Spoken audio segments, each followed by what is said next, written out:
Are you ready to learn? Because this is going to be long and a lot of information. So buckle up and put your listening ears on. And please ignore the sound of the fan and my blowing hair. It is hot as Hades in here. But first, what she said isn't anti-Semitic. It's just criticism of Izzy and the pro-Izzy lobby in America. And Izzy wants to conflate Judaism and Jews around the world with their country so that they can deflect criticism like that. And that's exactly what you're doing. And calling her that black woman is racist of you because you know her name and you could have used that, but instead you chose to demote her to her color. And that is much different than criticizing a country and what they've done. Before we get into it, you need to understand that it was not just one law or one bill, and it was not just one lobby group. There have been hundreds. There are a couple main players right now, but so many of them, and individual people have put money in towards hundreds of bills that benefit that country and or relations between that country and Holocaust education. So all of the bills about Holocaust restitution payments, about education, about relations between the two countries, about all of the memorials and the ceremonies, and giving money towards the United States Holocaust Memorial Museum and the Simon Wiesenthal Museum and everything, all of that, and all of the bills that condemn anti-Semitism, all of that creates a culture that this is the most important. The fact that no other G-side has been lobbied for this hard in America, and that we have several federally funded Holocaust memorial museums, not just the big one in DC,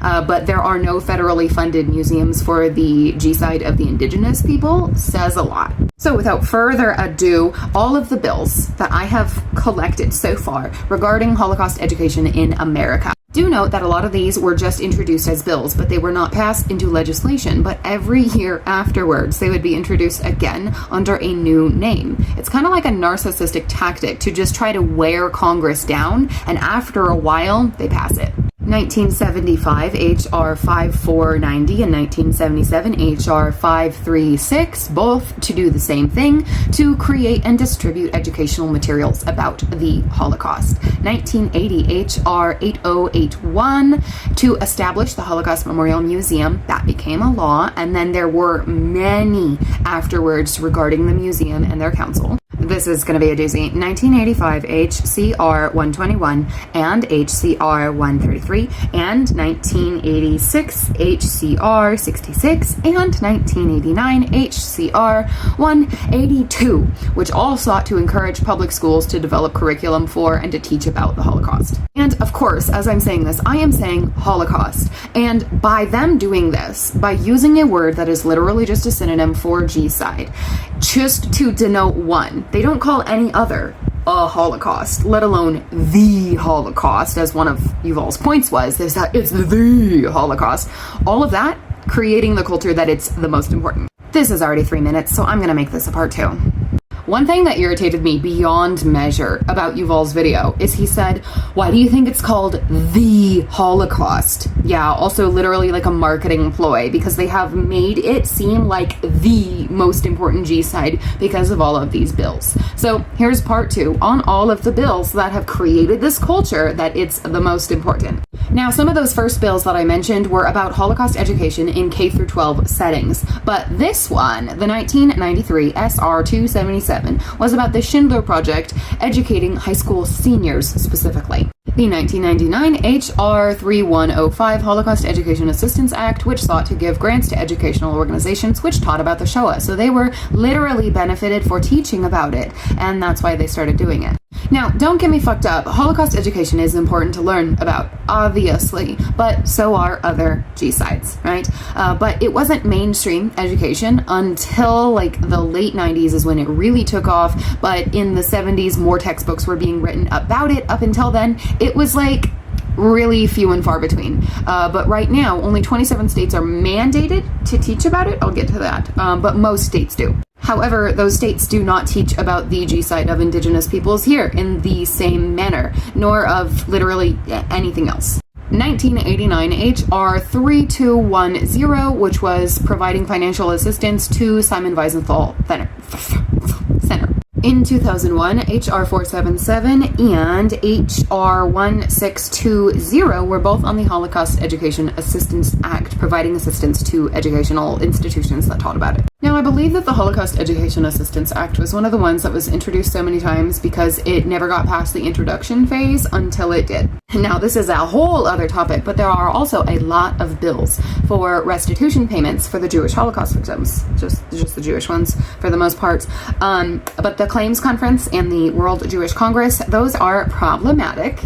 I'll just leave it at that for right now. In 2001, there was yet another Holocaust Education Assistance Act, S2083. In 2003, there were two different bills introduced for the Holocaust Education Assistance Act, HR 2953 and HR 2464. In 2003, there was a resolution to dedicate November 2nd to a day of remembrance for the survivors. There are several days of remembrances, such as the week of May 1st, 2005, which was Holocaust Commemoration Week. It was SR 90 in 2005. HR 4604 in 2005 for the Simon Wiesenthal Holocaust Education Assistance Act, and again in 2007, and again in 2007, and probably another time, but not on this page that I'm on right now. SR 445 in 2005, a resolution expressing the sense of the Senate in commemorating Holocaust Remembrance Day. I wrote that down, but I don't remember exactly what it was, but yet another Holocaust Remembrance Day. In 2011, another education assistance for the Simon Wiesenthal Center. HR 810 in 2015, expressing the sense of the House of Representatives regarding the life and work of Elie Wiesel, who is problematic himself because he supported the G-side of PALS, in promoting human rights, peace, and Holocaust remembrance. In 2017, another Simon Wiesenthal Holocaust Education Assistance Act. 2017, HR 275, expressing the sense of the House that more should be done to instill Holocaust education and curricula across the country. Remember, bills of this nature and this magnitude for other G-sides do not exist. And in 2019, they introduced the same thing under HR 27. And in 2019, the Never Again Education Act, S2085. In 2019, HR 782, encouraging public schools to teach about the Holocaust and anti-Semitism and the history of the state of Izzy. There are several, such as the 2023 resolution to recognize the 30th anniversary of the U.S. Holocaust Memorial Museum. Every time there is a big anniversary, there's always something to recognize it. I know, I'm sorry, this is 4 minutes and 20 seconds already. 420. I'm so sorry. In 2023, HR 978, encouraging all schools in the United States to teach digital literacy and history related to the Holocaust and anti-Semitism. And several bills, not including education, but literally just about condemning anti-Semitism and recognizing more things, such as being pro-watermelon as anti-Semitic.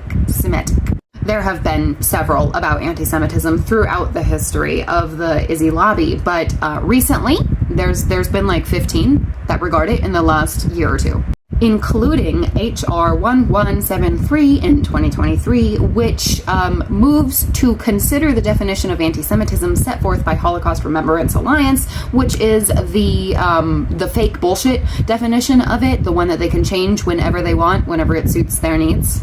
And with the Holocaust Education and Anti-Semitism Lessons Act and the Never Again Education Act, they have a bunch of resolutions and reauthorizations always being introduced. Like, that literally never leaves the floor.